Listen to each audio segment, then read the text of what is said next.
I broke. I actually just was in LA. I'd done a big deal. It was a very exciting day, and I was in a hotel down in near San Diego, and I'd had a game of golf. It was like a Friday afternoon, and all of a sudden my hand started to swell up and my feet started to swell, and this rash started coming up my arm, and thought that was weird. My lips started to swell, my eyebrows and eyelids, and I was having this huge anaphylactic reaction where the histamine in my body was just going crazy. See, I think you could change the world tomorrow if every kid who left school starting this year could make 10 plant-based meals. Now, I'm not saying you've got to be a vegetarian or a vegan or not eat animal product or not eat processed food. I'm not saying that.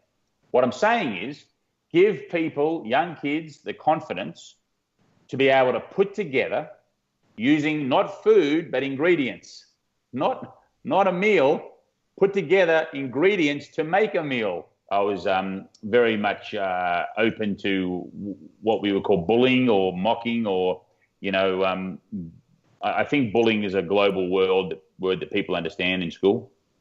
And so I had to deal with that quite a lot in my sort of, probably from when I was the age of sort of 8 through to sort of 15. And I pestered Malcolm, give me a job, let me. Anyway, they put me on the floor, and then they put me out as a runner and then on the phones. And after about like a year, or not even a year, probably 6 to 9 months from starting that job, I was actually a trader. I was one of those guys screaming out in the pit, probably within 9 months. Wow. So I had this very quick rise of like from mailboy to a phone runner to a phone clerk to a trainee trader to a trader. I really couldn't go and do what I wanted to do. I mean, I was an employee of my own company. I didn't own the whole company. So I was accountable, and now there's late nights and there's stress, and now there's pizzas being ordered and there's takeaway Chinese being ordered. And now it's like, okay, I don't have time to go shopping. I don't have time to do any of that. I'm just gonna have takeaway the whole time. And by the way, I don't have time to go to the gym. I don't have time to go and play football anymore. I don't have time for any movement. I am in the office at 7 in the morning and I'm leaving at 8 at night. And it's all about making this thing a success. So it was all about the wealth, not the health. I shared it with them. They thought it was pretty extreme, but I felt that I was in an extreme situation. I was 320, sometimes 330, depending on the day I got on the scales. Very heavy man. I had lots of problems with blood pressure and cholesterol, and my blood sugars was pre-diabetic. I'm on all these medications, not only the prednisone, I'm on other medications because of the issues that I've got. It was only another 90 days of eating on just the plant food that I was actually totally free of all medication and completely clear. And that was in March of 2008.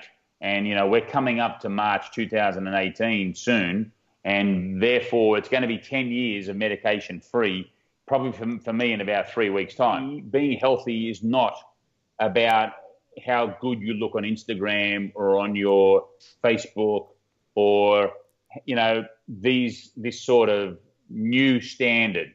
To me, being healthy has been able to do the things you want to do with ease.